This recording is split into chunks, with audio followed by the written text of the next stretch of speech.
Now we're going to hear from Anthony Cabassa. He is an independent journalist in Los Angeles. You can find him on social media under Informed with Anthony, and he is the vice president of the Young Republicans of Los Angeles, where he advocates for supporting and campaigning for candidates who will bring California and America back to its foundation. He was one of the first reporters to cover our story when no one else would, and he broke the story of the LAUSD vaccine mandate being lifted last September, which went viral, as you see in this slide right here, with over 350,000 views. Thank you. Can we welcome Anthony Cabassa?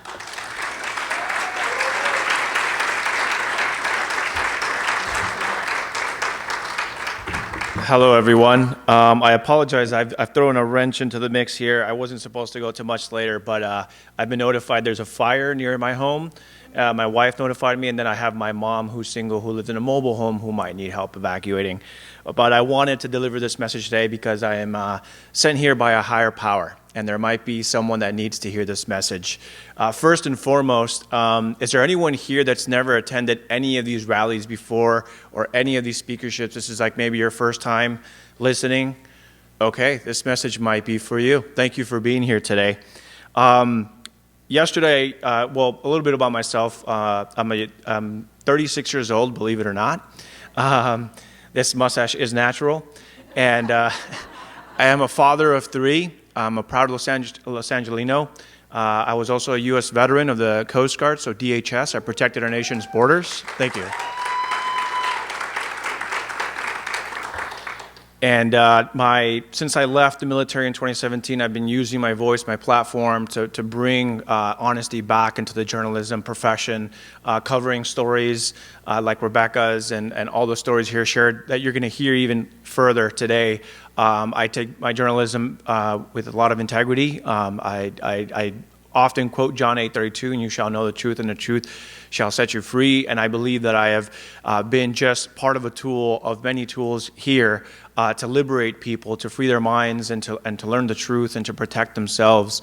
And it is saddening to see that my early reporting is now finally being reported by the mainstream media about, hey, maybe this wasn't as safe as we thought it was.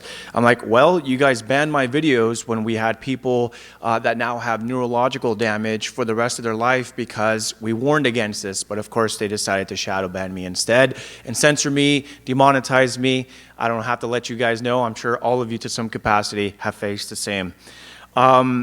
I also put out a video yesterday that there was two new bills. One of them came from a Senate committee and one of them came from Congress. Congress just voted yesterday. For those of you who don't know, please, if you guys can, follow me on social media. It's just Inform with Anthony. I promise you'll learn a ton.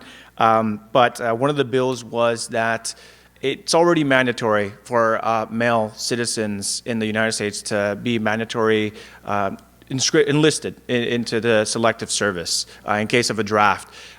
Before, what you used to need to do, this is something I did myself, is you needed to go in and sign. Some people were telling me that lately when you go in for your license or when you go in to renew your state ID, that you have to sign in for the selective service. Well, Congress has taken it upon themselves that from here on out, to kind of bypass all the paperwork, they're saying it's to save money.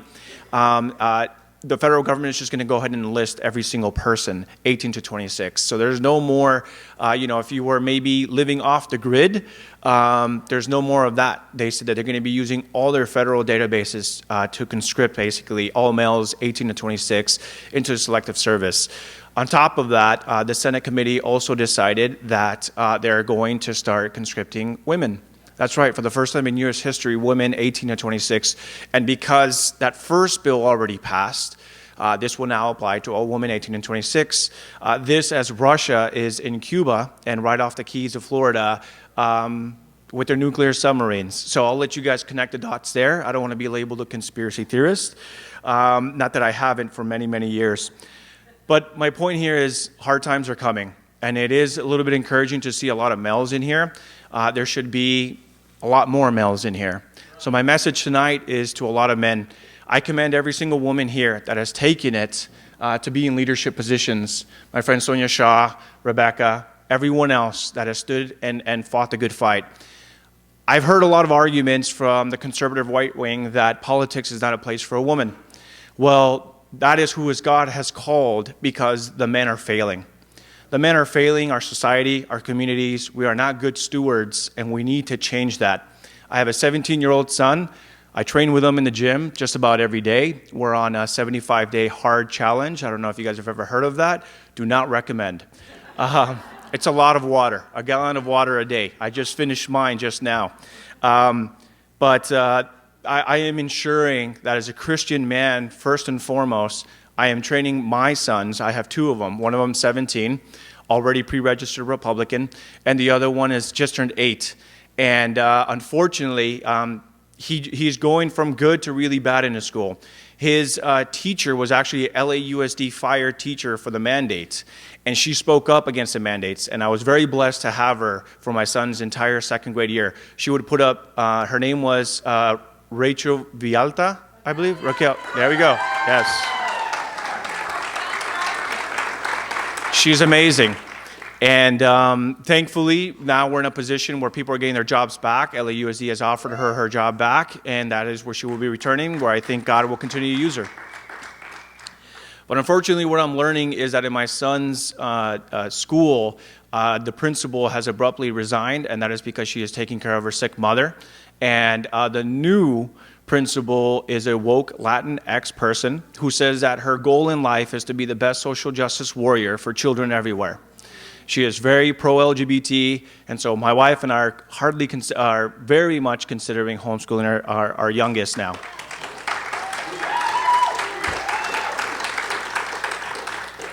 But something that was touched on the speaker by me before is communism. I know that these names, progressive, woke, communism, it sounds like, man, it's always just like this boogeyman. It is legion. It has many names. And I commend the pastors, first and foremost. I forgot to thank you for the pastoral family for having us here, for allowing us to speak in the churches, because not too many pastors are doing that. And we need more pastors. We need more men in leadership and pastoral to fight the good fight. But I wanted to share with you today what is happening with our churches. It's not just our schools, which my motto, and a lot of teachers didn't like it at first, but then the pandemic happened, and now they're my best friends. I always used to say unionism equals communism.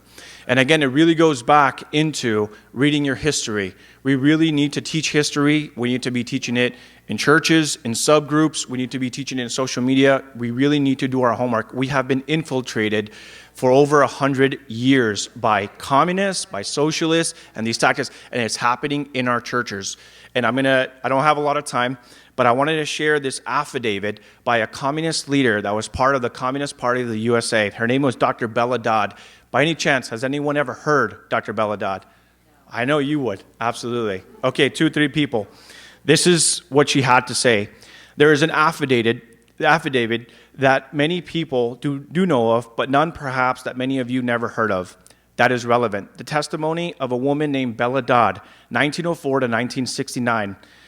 In Bella Dodd's testimony, in that signed affidavit, is that under instructions from the American Communist Party, of which she was a passionate and high-ranking member for many years, she had headed up a special operation to place 1,200 young men, communist men, in seminaries, all of whom were agents of the Communist Party. And this is what she said, quote, in the late 1920s and 30s, this is how far back this goes, and even before then, in the late 1920s and 30s, I personally put 1,100 men into the priesthood in order to weaken the Catholic Church from within. The idea was for these men to be ordained and progress to positions of influence and authority as monsignors and bishops. Right now, they are in the highest places where they are working to bring about the change in order to weaken the church's effectiveness against communism. These changes will be so drastic that you will not even recognize the church any longer. Of all the world's religions, the Christian church was the only one feared by the communists. Not Hinduism, not Judaism, not Muslim, the Christian church, because we worship Christ, the King of Kings. The whole idea was to destroy not the institution of the church, but rather the faith of the people, and even use the institution of the church, if possible, to destroy the faith through the promotion of a pseudo-religion, something that resembled Catholicism or Christianity, but was not the real thing. Once the faith was destroyed, there would be a guilt complex introduced into the church to label the church of the past as being oppressive, authoritarian, full of prejudices, arrogant and claiming to be the sole possessor of truth, and responsible for the divisions of religious bodies throughout the centuries. This would be necessary in order to shame church leaders into an openness of the world. I highly recommend you look at this affidavit. It is literally happening today. This is why Christians, I'm sad to say, are very weak. We are not showing what a Christian should be doing. People often ask me, Anthony, when will you abandon California? Never. I will be buried here. God himself, and I mean this with all due respect, big guy, will have to drag me out of this state, because this is where I plan to die. Because it is worth saving. It is worth fighting. We cannot cede an inch to the enemy. Nowhere. I am glad to have a home, but I will downsize. I will live in a tent if I must, but that is what I will do. I do not seek easy.